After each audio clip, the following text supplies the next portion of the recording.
सलमान खान के घर के बाहर हुई फायरिंग के मामले में लगातार बड़े बड़े खुलासे हो रहे हैं। सूत्र बता रहे हैं कि सलमान के घर हमले की साजिश अमेरिका में रची गई। 1 महीने से ये साजिश रची जा रही थी। शूटर्स को वर्चुअल नंबर से आदेश मिला था। रोहित गोदारा का भी नाम सामने आ रहा है। इसी के इशारे पर इन शूटर्स को हथियार मुहैया कराए गए थे। महाराष्ट्र, राजस्थान में शूटर्स की तलाश जारी है। दिल्ली, हरियाणा, पंजाब में भी इनकी तलाश में टीमें जुटी हुई हैं। यानी कि दिल्ली से लेकर राजस्थान तक इन शूटर्स की तलाश में पुलिस और क्राइम ब्रांच की टीमें जुटी हुई हैं। ये 4 तस्वीरें आपकी स्क्रीन पर हैं। आपको बता दें, सलमान खान के घर के बाहर कल बाइक सवार 2 शूटर्स ने सुबह गोलीबारी की। हवाई फायर किए गए, जिनमें से एक गोली बैल्कनी में लगी है, जिसके बाद अब ये जांच का विषय है। दरअसल लॉरेंस बिश्नोई के भाई ने ही इस हमले की जिम्मेदारी सोशल मीडिया पोस्ट पर ली है और उसके बाद अब लगातार जांच अभियान शुरू कर दिया गया है।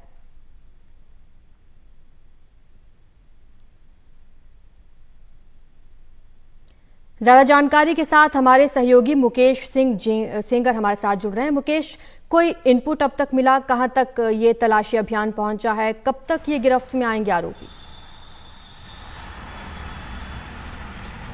देखिए, अब तक की जांच के हिसाब से जो शूटर हैं वो हरियाणा और राजस्थान के हैं। इसीलिए जो मुंबई पुलिस की टीमें हैं वो हरियाणा, राजस्थान, बिहार इन जगहों पर गई हैं, क्योंकि जानकारी ये मिली है कि जो शूटर हैं वो मुंबई से कल ही निकल चुके हैं। फायरिंग करने के बाद वो बांद्रा रेलवे स्टेशन से होते हुए जो है निकल चुके हैं। तो उनकी तलाश के लिए मुंबई पुलिस के अलावा Delhi police, Punjab police, Haryana police और राजस्थान पुलिस, ये सभी राज्यों की पुलिस जो है लगातार कोऑर्डिनेट कर रही हैं और जो शूटर हैं उनकी तलाश की जा रही है। क्योंकि इस पूरे फायरिंग के जो मास्टरमाइंड हैं वो अमेरिका में हैं, तो उनको पकड़ पाना मुश्किल नहीं है, लेकिन जो शूटर हैं उनको पकड़ने की कोशिश की जा रही है। सबसे जो इस पूरे मामले में जो मुंबई में जो शूटर गए थे, क्या शूटरों के पहुंचने के पहले वहां पर कुछ लोकल लोगों ने इन शूटरों की हेल्प की थी? क्या उन लोगों ने रेकी की थी? इसको लेकर भी मुंबई पुलिस जांच कर रही है। जिस बाइक का इस्तेमाल हुआ उस बाइक के बारे में पता लगा रही है। तो अभी फिलहाल जो शूटर हैं उनकी तलाश की जा रही है और शूटरों के पकड़े जाने के बाद ही इस पूरे मामले में कई और बातें निकलकर सामने आएंगी। जी, सिक्योरिटी को लेकर कोई अपडेट है क्या? क्योंकि अब सलमान खान की जान को भी खतरा है, तो ऐसे में प्रदेश सरकार की ओर से कोई सिक्योरिटी के इंतजाम किए गए हैं? देखिए, सलमान खान को Y+ श्रेणी की सुरक्षा मिली हुई है, जिसमें 11 जवान हर समय उनके साथ में रहते हैं और जो उनकी गाड़ी चलती है उनकी गाड़ी बुलेट प्रूफ है। उनके आगे पीछे 2 पेट्रोलिंग गाड़ियाँ चलती हैं, तो सिक्योरिटी उनको पहले से मिली हुई है, क्योंकि खतरा उनको पहले से था। लॉरेंस बिश्नोई लगातार उनको मारने की धमकी दे रहा था। न सिर्फ मारने की धमकी दे रहा था, कई बार उसने हमला करवाने की कोशिश भी की है। लेकिन जिस तरह से कल घटना हुई, और ये पहली बार ऐसा हुआ कि सलमान खान के घर के बाहर जो हमलावर थे वो पहुँच गए, और न सिर्फ पहुँच गए बल्कि उन्होंने सलमान खान के घर के बाहर फायरिंग की और एक गोली वहाँ पर लगी, जो उनकी ग्रिल थी घर की, वहाँ पर एक गोली लगी जो पुलिस ने बरामद की है। तो निश्चित तौर पर ये खतरे की घंटी है और सलमान खान की सुरक्षा जो है उसको लेकर ज़रूर जो राज्य पुलिस है वो सोचेगी और जो सुरक्षा है वो नए सिरे से लागू होगी। लेकिन फिलहाल जो सलमान खान हैं उनका जो स्टेटमेंट है वो भी जो मुंबई पुलिस है वो दर्ज कर सकती है, उनके घर वालों के बयान दर्ज कर सकती है कि आखिर किस तरह से फायरिंग हुई और क्या किसी ने फायरिंग करते हुए किसी को देखा। तो अब जो सुरक्षा है वो भी नए सिरे से होगी और जो जाँच है उसको भी तेज कर दिया गया है। ठीक है मुकेश, आप हमारे साथ बने रहिए। सुनील सिंह हमारे सहयोगी हमारे साथ जुड़ चुके हैं। सुनील, अगर इतनी टाइट सिक्योरिटी थी तो अब सुरक्षा व्यवस्था पर यह बड़ा सवाल इसलिए भी उठ रहा है कि आखिर सलमान खान के घर के बाहर हमलावरों ने इतनी आसानी से पहुंचकर हमला किया कैसे? सलमान खान के घर के बाहर जो फायरिंग हुई उस मामले की जांच अब क्राइम ब्रांच कर रही है। पुलिस दोनों शूटर्स के साथ शूटर्स के लॉजिस्टिक सपोर्ट देने वालों की भी तलाश में जुटी हुई है। इनकी तलाश के लिए मुंबई क्राइम ब्रांच की टीम दिल्ली, जयपुर, बिहार तक गई है। पुलिस सूत्रों के मुताबिक आरोपियों ने फायरिंग के वक्त जिस बाइक का इस्तेमाल किया था उसका रजिस्ट्रेशन पनवेल का बताया जा रहा है। पुलिस इस बाइक की पड़ताल कर रही है और शक है कि बाइक चोरी की हो सकती है। सुनील, कुछ जानकारी मिल पा रही है?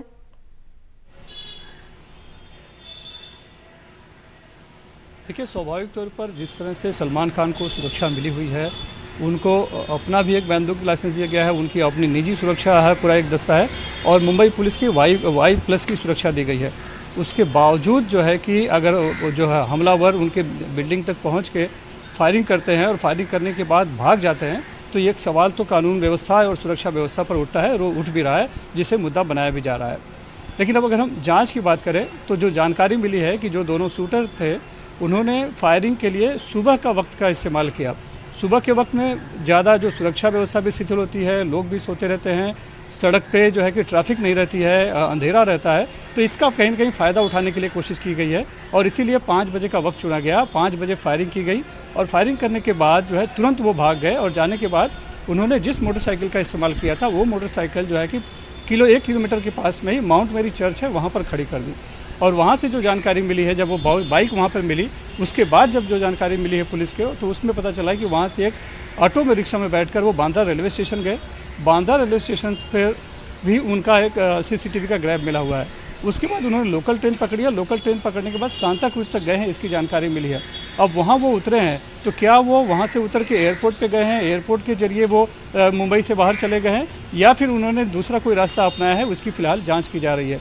तो उनके लेकिन जिस तरह से ग्रैब मिला और उसके बाद एक आरोपी की पहचान हो गई विशाल उर्फ कालू की, तो उसके बाद से पुलिस ने एक दस्ता जो है फ़िलहाल वहाँ पहुँच चुका है गुरुग्राम हरियाणा, और उसके बारे में वहाँ से तलाश की जा रही है। और दूसरी बात जो है कि अलग अलग टीमें बनाई गई हैं मुंबई पुलिस की, चूँकि क्राइम ब्रांच जो है वो को दे दी गई है जांच, तो उसमें फॉरेंसिक की अलग टीमें जांच कर रही हैं, CCTV कहाँ कहाँ खंगालना है उसकी जांचें अलग की जा रही हैं।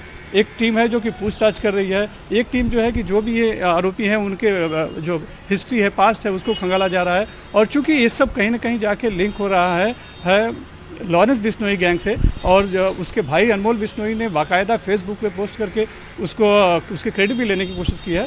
तो पूरा जो अब तक का जो सिलसिला है उससे लॉरेंस बिश्नोई ने कब से धमकी देना शुरू किया, उसकी क्या हिस्ट्री है, कहाँ पर वो है, तो वो सब पूरा भी खंगाला जा रहा है और उसी के हिसाब से जांच की जा रही है। और लगभग 12 से 15 टीमें बनाई गई हैं जो कि अलग अलग मामलों की जांच कर रही हैं। उस बाइक के बारे में हम बात करें तो जो बाइक का जो रजिस्ट्रेशन नंबर मिला है वो मिला है पनवेल का, और जब पुलिस उसकी पड़ताल करते हुए वहाँ तक पहुँची है तो पता चला है कि उन्होंने एक डीलर से वो बाइक खरीदी थी।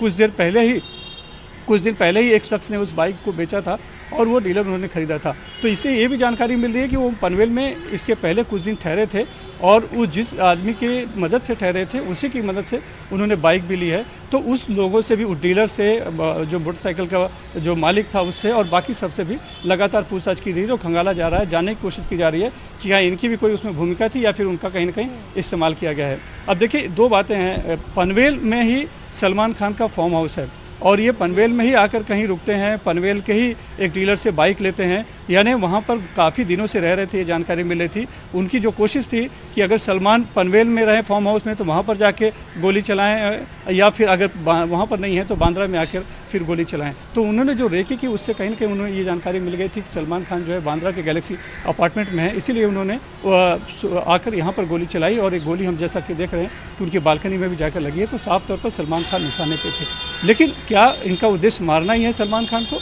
अगर हम पिछली धमकियों को देखें तो जरूर ऐसा लगता है कि उद्देश्य वही है, जैसा कि 1999 में जो काले हिरण का मामला हुआ था, उन्होंने शिकार किया था, उसको लेकर जिस तरह से बिश्नोई समाज नाराज़ है तो धमकियाँ मिल रही थी। लेकिन एक बात ये भी उभर कर आ रही है कि 2018 से सलमान को निशाना बनाया जा रहा है। अब तक 6 बार कहीं न कहीं कभी धमकाया जा चुका है, कभी रेकी की जा चुकी है, कभी की जा चुकी, कभी शूटर भेजे जा चुके हैं, लेकिन हर बार मामला असफल रहा। लेकिन इस बार हम देखें तो वो गोली चलाने में कामयाब हो गए गैलेक्सी अपार्टमेंट में आकर, और उन्होंने गोली भी चला दी घर की तरफ।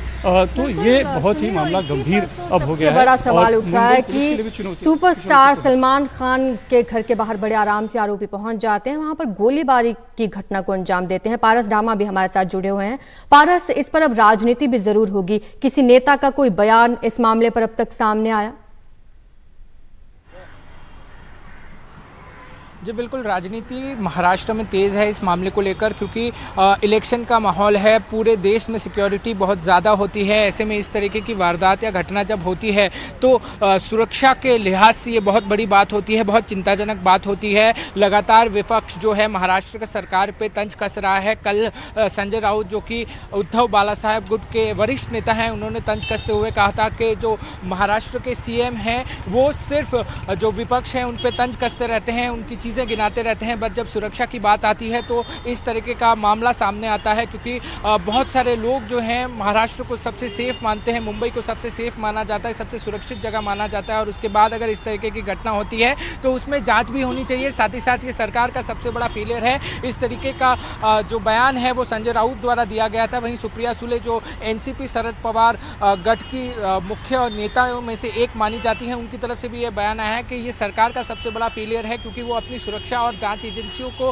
हाथ में नहीं रख पा रही हैं। वो लगातार सुरक्षा के मामले को लेकर बात कर रही हैं। लगातार ये बताया जा रहा है कि सुरक्षा में सबसे बड़ी चूक हुई है, उसमें मुंबई पुलिस की सुरक्षा पे भी सबसे बड़े सवाल उठाए जा रहे हैं, क्योंकि मुंबई पुलिस के लिए माना जाता है कि मुंबई को सुरक्षित करने वाले मुंबई पुलिस जो है वो सबसे महत्वपूर्ण किरदार निभाते हैं। ऐसे में लगातार इलेक्शन के माहौल में इस तरीके की वारदात होना, इस तरीके की घटना होना सबसे बड़ा चिंता का विषय है। लगातार विपक्ष जो है वो सरकार पे जो महायुति है उस पर कटाक्ष कर रहा है। वहीं सीएम ने भी इस बात का संज्ञान लेते हुए सलमान को जिस दिन ये पूरी वारदात हुई कॉल किया था, उनसे बातचीत की और उनको ये चीज़ कही, उनको कहा है कि इस बारे में हम संज्ञान ले रहे हैं, इस बारे में जल्द ही कार्रवाई की जाएगी और जिन लोगों ने ये हमला किया है उनको मुंबई पुलिस द्वारा पकड़ा जाएगा। मुंबई पुलिस भी लगातार अपने जांच का दायरा बढ़ा रही है। तकरीबन 12 से 13 घंटे लगातार जो है सीसीटीवी चेक किए गए हैं। दर्जनों भर सीसीटीवी की फुटेज जो है वो मुंबई पुलिस ने फॉरेंसिक एक्सपर्ट्स को भेजी है। कल जब ये वारदात हुई उसके बाद जो छर्रे गिरे थे गोलियों के, उन गोलियों के छर्रे को फॉरेंसिक लैब लेके जाया गया है। वहाँ से ये बात सामने आ सकती है कि गोली कहाँ से बनी है या बंदूक जो है वो इस्तेमाल की गई थी वो यहाँ पे भारत में बनी हुई है या विदेश से लाई गई है। इन सारी चीज़ों को तथ्य देखने के लिए और इन सारी चीज़ों को पूरी तरीके से सर्च करने के लिए लगातार मुंबई पुलिस की जो चीज़ें हैं, सर्च ऑपरेशंस हैं वो जारी है। वहीं ये पूरा मामला जो है क्राइम ब्रांच को दे दिया गया है। क्राइम ब्रांच की कई यूनिट जो है राजस्थान, दिल्ली और बिहार भेजी गई है, वहाँ जाके इस पूरे मामले को देखने की कोशिश कर रही हैं। कल मुंबई पुलिस को एक सबसे महत्वपूर्ण सबूत हाथ लगा था, वो सबूत था जिस बाइक पे सवार होकर ये दोनों अनजान व्यक्ति आए थे। एक की पुष्टि जो है वो एजेंसी कर चुके हैं, जो विशाल उर्फ कालू बताया जा रहा है। इन दोनों ने जो बाइक इस्तेमाल की थी वो बाइक को मुंबई पुलिस ने जब्त कर लिया है। अब उस पर भी इन्वेस्टिगेशन मुंबई पुलिस लगातार कर रही है। मगर ये बात भी सही है कि लगातार इस मामले को लेकर राजनीति खूब गरमाई हुई है, क्योंकि इलेक्शन का मौका है। हर पार्टी ये चाहती है, हर सरकार ये चाहती है कि इस समय जो है कुछ ऐसी वारदातें ना हो जिससे उनको नुकसान हो सके, और इसी चीज़ का फ़ायदा उठाकर लगातार विपक्ष जो है वो सरकार पर तंज कस रहा है। मुंबई में और महाराष्ट्र में सुरक्षा को लेकर एक बड़ी सवाल या निशान उठाए जा रहे हैं। संजय राउत हो, सुप्रिया सुले हो या बाकी के जो विरोधी पक्ष के नेता हैं वो लगातार कटाक्ष कर रहे हैं इस वारदात का और बहुत बड़ा सवाल उठा रहे हैं कि क्या मुंबई में आम इंसान सेफ है, क्योंकि सलमान खान जैसे बड़े अभिनेता के घर पे सुबह के वक्त अगर गोली चल सकती है तो क्या आम इंसान मुंबई और महाराष्ट्र में सुरक्षित महसूस करता है या नहीं। जी बिल्कुल, आप लोग हमारे साथ बने रहिए। सलमान खान के घर के बाहर जो फायर किया गया, ये करने वाले विशाल राहुल उर्फ कालू के अपराध का कच्चा चिट्ठा अब सामने आया है। उसके खिलाफ 5 से ज्यादा आपराधिक मामले दर्ज हैं। इस पर गुरुग्राम और दिल्ली में भी केस हैं। गुरुग्राम के रहने वाले विशाल राहुल ने हाल ही में रोहतक में रोहित गोदारा के इशारे पर एक बुकी का भी कत्ल किया है। लगातार ये भी जांच का विषय बना हुआ है। मुकेश सिंह सेंगर हमारे साथ लगातार बने हुए हैं। मुकेश, एक बुकी का भी कत्ल किया है, कई सारे अपराध इस पर दर्ज है, अब तक हत्थे नहीं चढ़ा लेकिन ये आरोपी।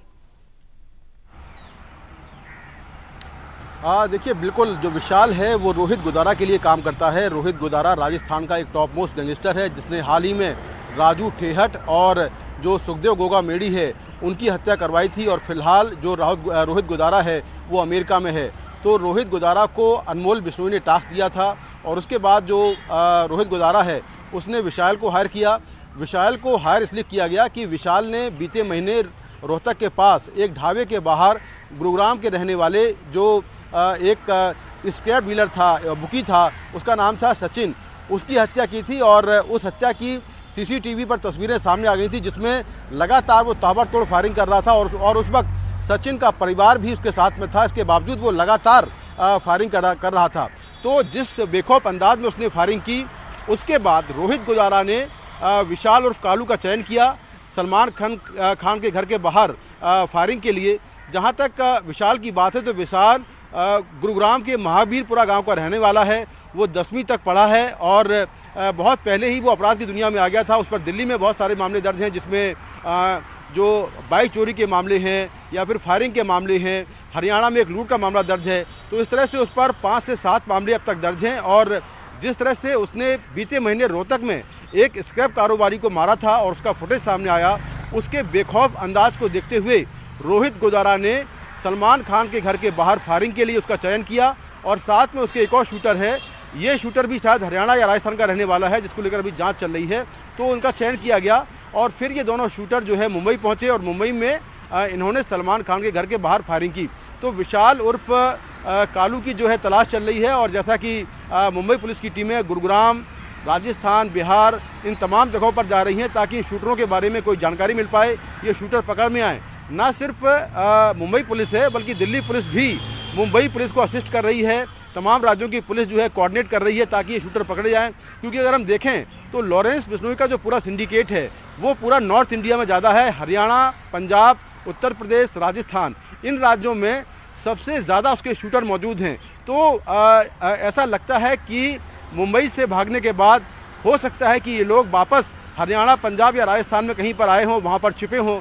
तो उनकी छापेमारी के लिए लगातार तमाम राज्यों की पुलिस, जिनमें 5 राज्यों की पुलिस है, वो अलग अलग जगहों पर छापेमारी कर रही है। जी बिल्कुल मुकेश, और लंबे वक्त से सलमान खान को धमकियां मिलती रही हैं। अब हम नजर डालेंगे कि सलमान को कब कब लॉरेंस से निशाना बनाने की कोशिश की गई है। चलिए समझते हैं। लॉरेंस के निशाने पर सलमान खान 2018 में भी थे, जब संपत निहार ने सलमान के घर की रेकी की थी। लॉरेंस का बेहद खास गैंगस्टर है ये संपत निहार। इसने रेकी की थी। हरियाणा पुलिस ने संपत को गिरफ्तार भी किया था। गिरफ्तारी के बाद संपत ने हमले की प्लानिंग का पूरा खुलासा किया था। हम मुकेश हमारे साथ लगातार बने हुए हैं। मुकेश, जब इतनी बार हमले की कोशिश हो चुकी है, शूटर्स गिरफ्तार हो चुके हैं, तो कोई खास इनपुट अब तक क्यों नहीं मिले? क्या ये वजह है कि गैंगस्टर्स जाके विदेश में छुपे हुए हैं? देखिए, बेसिकली जो हमले होते हैं या जो धमकी भरे पत्र जाते हैं, उनमें जो इस्तेमाल होता है वो शूटरों का होता है। शूटर कहाँ से होते हैं? उत्तर प्रदेश से, राजस्थान से या हरियाणा से। वो शूटर पकड़े भी जाते हैं, लेकिन जो मास्टरमाइंड हैं वो या तो जेल में है, लॉरेंस ऑलरेडी जेल में पहले से है, या फिर जो बाकी मास्टरमाइंड हैं वो विदेश में बैठे हुए हैं। उनको पकड़ पाना बेहद मुश्किल होता है, क्योंकि लॉरेंस बिश्नोई 2008 से लगातार ये मीडिया के कैमरों के सामने खुलेआम कहता आ रहा है कि वो सलमान खान को मरवा देगा। और उसका कहना ये है कि सलमान खान ने जोधपुर में काले हिरण को मारा था। काले हिरण की बिश्नोई समाज में पूजा होती है और इसीलिए वो सलमान खान को मारना चाहता है। या तो सलमान खान पब्लिकली माफ़ी मांग लें, नहीं तो वो सलमान खान को मरवा देगा। और अगर आप इतिहास देखें लॉरेंस बिश्नोई का, तो लॉरेंस बिश्नोई अब से बीते कई सालों से लेकर अब तक 4 से 5 बार सलमान खान पर हमला करवाने की प्लानिंग कर चुका है या कोशिश कर चुका है। 2018 में संपत नेहरा को उसने भेजा मुंबई में। संपत नेहरा मुंबई गया, उसने पनवेल के फार्म हाउस में, सलमान खान का फार्म हाउस जो है, और मुंबई के घर में वहाँ पर रेकी की।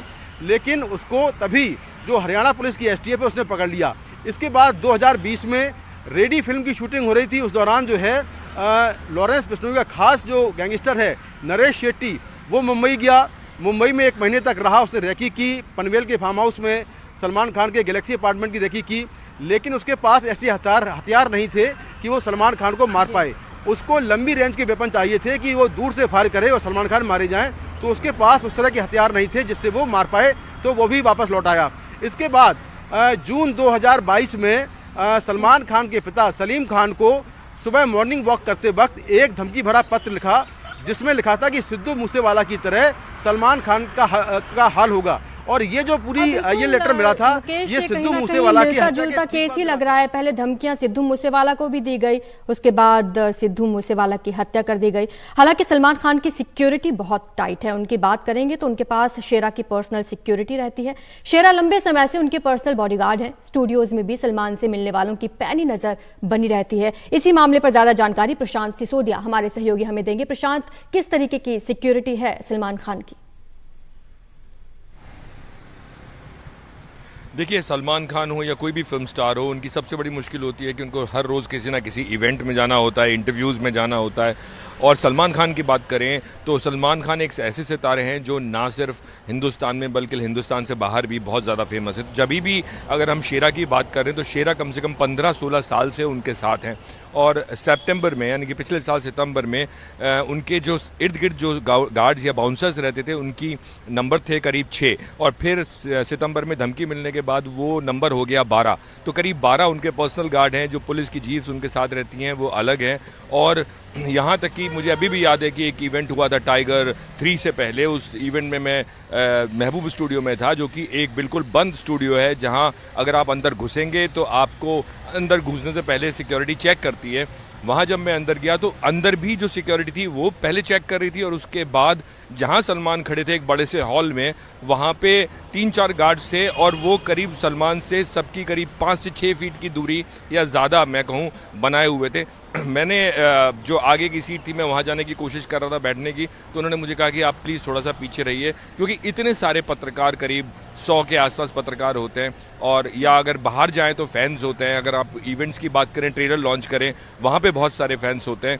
तो उन सब में एक ये डर बना रहता है कि इन फैंस में कौन असली फ़ैन है या कौन नहीं है, और उस वजह से सिक्योरिटी हमेशा उनके साथ टाइट रहती है। और जब से धमकियों का सिलसिला शुरू हुआ है उसके बाद से तो उनकी सिक्योरिटी को और ज़्यादा मजबूत कर दिया गया है। और जो शेरा की हम बात कर रहे थे, मैं आपको ये भी बता दूं, शेरा उनके पर्सनल सिक्योरिटी गार्ड तो हैं ही, लेकिन शेरा की अपनी खुद की एक सिक्योरिटी एजेंसी है जहाँ से वो बाकी कलाकारों को भी अपने जो सिक्योरिटी गार्ड्स हैं वो मुहैया कराते हैं और सलमान को भी। तो सलमान के लिए शेरा हमेशा हाजिर हैं और जितने भी सिक्योरिटी की उनको ज़रूरत हो वो उनको मुहैया कराते हैं। लेकिन जब फिल्मों की शूटिंग होती है, ख़ास तौर से आउट ऑफ इंडिया, तभी भी सलमान के साथ बहुत सारे पर्सनल गार्ड तो होते ही हैं।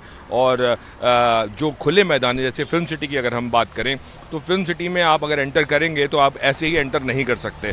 वहाँ पे भी आपको पूछा जाएगा आप कौन सी फिल्म में क्या है, आपकी पूरी जांच के बाद ही आपको अंदर अलाउ किया जाता है। और फिर जहाँ जिस भी मैदान या जिस भी स्टूडियो में शूटिंग हो रही है वहाँ पे अलग सिक्योरिटी जो सलमान की है वो तो है ही, उसके अलावा और भी सिक्योरिटी होती है। जी शुक्रिया आपका प्रशांत इस तमाम जानकारी के लिए। तो सलमान खान के घर के बाहर जो हमला हुआ उसमें लगातार नए अपडेट सामने आ रहे हैं। आपको बता दें कि सलमान खान की सिक्योरिटी फिलहाल शेरा के हवाले है। शेरा पर इस हमले के बाद अब दबाव जरूर होगा।